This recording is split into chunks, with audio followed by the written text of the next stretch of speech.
بنی اسرائیل کا مشہور واقعہ جو آپ سب نے سنا ہے سورہ بقرہ کے اندر، جس بقرہ کا ذکر ہے وہ کس حوالے سے ہے کہ ایک شخص تھا، اس کی اولاد کوئی نہیں تھی، بڑا امیر تھا، اس کے بھتیجے نے کیا حرکت کی، اس نے کہا اس کا تو وارث ہی میں ہوں، میں اس کو قتل کرتا ہوں، جلدی جلدی مال دولت میرے ہاتھ میں آ جائے گی۔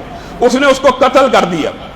اب ہوا کیا، بنی اسرائیل نے کہا، حضرت موسیٰ کے پاس کیس آ گیا، جس قبیلے کے اوپر اس بچے نے الزام لگایا، لاش اٹھا کر قتل کر کے ہمسائے قبیلے میں چھوڑ آیا، ان کے اوپر الزام بھی لگا دیا، قتل خود کیا، الزام ساتھ والوں کے پاس لگا دیا۔ وہ نبی موسیٰ کے پاس آئے، صفائیاں دی، قسمیں دی، اللہ تعالیٰ نے حکم دیا کہ بکرا ذبح کرو، یعنی گائے کو ذبح کرو۔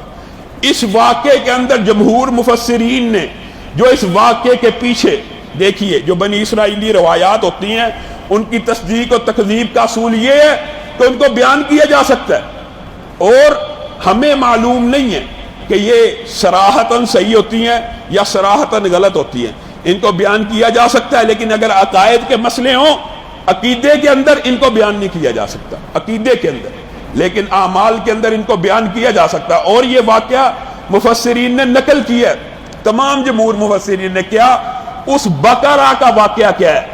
ایک تو یہ واقعہ نا کہ اس کو کہا کہ ٹکڑا مارو گے قاتل زندہ ہوگا، پتہ بتائے گا، یہ موضوع تو قرآن پاک میں بالتفصیل موجود ہے، اس کے اندر تو کوئی بہام اشکال موجود نہیں، یہ واقعہ درست ہے، لیکن اس گائے کے پیچھے کیا واقعہ چھپا ہوا ہے؟ مفسرین نے لکھا کہ ایک نوجوان تھا، بچہ تھا، اس کا والد فوت ہو گیا، اس نے ایک گائے پالی ہوئی تھی، اس نے گائے کو جنگل میں چھوڑا اور کہا جب تک اللہ تیرے آسرے پہ گائے کو چھوڑتا ہوں جنگل میں، جب تک یہ میرا بچہ بڑا نہ ہو اس کی حفاظت کرنا، جب بڑا ہو یہ اس گائے کا وارث بن جائے، اس کے کام آ جائے۔ اب بچہ بڑا والدہ کی خدمت کرنے والا تھا، والدہ کے ساتھ شفقت کرنے والا تھا، اس نے اپنی زندگی کا معمول بنایا ہوا تھا رات کے 3 حصے، ایک حصہ والدہ کی خدمت، ایک حصہ اللہ کی عبادت اور ایک حصہ رات کو سویا کرتا تھا۔ اسی طرح اس نے روزانہ باغ میں جانا، جب وہ جوان ہونا شروع ہوا، لکڑیوں کو اکٹھا کرنا، جو مال بکتا ایک حصہ اللہ کے راہ میں خرچ کرتا، ایک حصہ بیچ کے ماں کے ہاتھ میں لا کے رکھ دیتا، اور ایک حصہ اپنے لیے اور گزر بسر کے کاموں میں مشغول کرنے کے لیے استعمال کرتا۔ اب یہ بچہ جب بالغ ہوا، اس کی ماں نے کہا تجھے پتا تیرے باپ کے وراثت میں ایک گائے تھی، وہ گائے فلاں فلاں جنگل میں تیرے باپ نے چھوڑی ہے، سنہری کلر کی ہے، بڑی خوبصورت ہے، اس کے رنگ کی نشانی یہ ہے کہ اگر دیکھے گا ایسے تجھے محسوس ہوگا شعائیں نکل رہی ہیں۔ اچھا والدہ کا حکم سنا، اچھا والدہ اس کو حاصل کیسے کرنا ہے؟ ابراہیم اسحاق سب کے رب کا واسطہ دینا اور اس کو قابو کر لانا۔ نوجوان جنگل میں تلاش میں گیا، گائے کو قابو کیا، جنگل میں بڑی مشکل اس کو ملی، اس کو کہا تجھے رب کا واسطہ ہے، اگر تو میری نصیب کی ہے اور میرا ہی حصہ ہے اور میری ہی وراثت ہے، میرے باپ کا ترکہ ہے، تو میرے پیچھے چل۔ گائے اس کے پیچھے چلنا شروع کی، اس نے رسی باندھی۔ اب گائے نے رستے میں اس نوجوان سے کلام کیا اور کہا میری پشت پہ سوار ہو جا، میں جلدی جلدی تجھے تیرے گھر لے جاؤں گی۔ کہا تیری پشت پہ سوار نہیں ہو سکتا، کیونکہ والدہ سے پوچھا نہیں، والدہ نے اجازت نہیں دی، والدہ نے صرف کہا تھا پکڑ کے لے آؤ، گھر لے کے آیا ہے۔ رستے میں گائے نے کہا اگر تو میری پشت کے اوپر سوار ہو جاتا تو کبھی میرے اوپر غالب نہ ہوتا، اب تو نے ماں کے اتنے چھوٹے فرمان کا لحاظ اور پاس رکھا ہے، اگر تو 7 پہاڑوں کو کہہ کے چلنا شروع کر دے وہ تیرے ساتھ چلنا شروع ہو جائے گی۔ والدہ کے پاس لے کے آتا ہے، کہا ہاں والدہ اب کیا کیا جائے؟ ماں نے کہا اس کو بیچ دے، صبح 3 دینار اس کی قیمت مانگی، اس کو مارکیٹ میں بیچ دیں، لیکن بیچنے سے قبل میرے سے مشورہ کری۔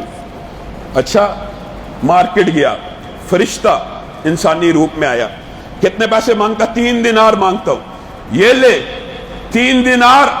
میری والدہ نے کہا بیچنے سے پہلے مشورہ کرنا، نہیں میں تجھے ابھی دیتا ہوں، والدہ سے مشورہ کیے بغیر بیچتا ہے؟ نہیں بیچتا، اتفاق کرتا ہوں، مشورہ کر کے آتا ہوں بیچ دوں گا۔ والدہ کے پاس گیا، والدہ نے کہا اب جب دوبارہ کل صبح بازار جانا تو اس کے 6 دینار مانگنا۔ سیم یہی واقعہ ہوا، فرشتہ پھر آزمائش کے لیے آیا ہے کہ والدہ کے حکم کی کتنی کو تعمیل کرتا ہے۔ 6 دینار والدہ نے کہا مشورہ کیے بغیر نہیں بیچنا۔ لمبا چوڑا واقعہ مختصر یہ کرتا ہوں کہ پھر فرشتہ انسانی روپ میں آیا، اس نے کہا ابھی لے، والدہ سے مشورہ نہ کرو، اس نے کہا یہ نہیں ہو سکتا، والدہ سے مشورہ نہ کرو۔ یہ ہو نہیں سکتا. پھر والدہ کے پاس لے کے گیا, والدہ نے بھانپ لیا, کہا یہ ایک تیرے اوپر آزمائش ہے, اب کہ وہ آئے مجھے محسوس ہوتا ہے وہ اللہ کا کوئی فرشتہ ہے, اس سے پوچھ ہم یہ گائے بیچیں بھی کہ نہ بیچیں. پھر جب وہ فرشتے کے پاس گیا, فرشتے نے کہا تو نے والدہ کی ایسی خدمت کی ہے, تو نے والدہ کی ایسی نوکری کی ہے, اللہ تجھ سے اتنا راضی ہے, تجھے اس گائے کے بدلے میں بہت بڑی رقم ملنے والی ہے. اور جب موسیٰ کی قوم اس بچڑے کے پاس پہنچی تو انہوں نے پتہ کتنے رقم ادا کی, کہا جتنی گائے کا وزن ہے اتنے دینار تول دو, اس بچے کو دے دو. صرف والدہ کی فرما برداری کی وجہ سے اس بچے کو اتنا مال ملا. اور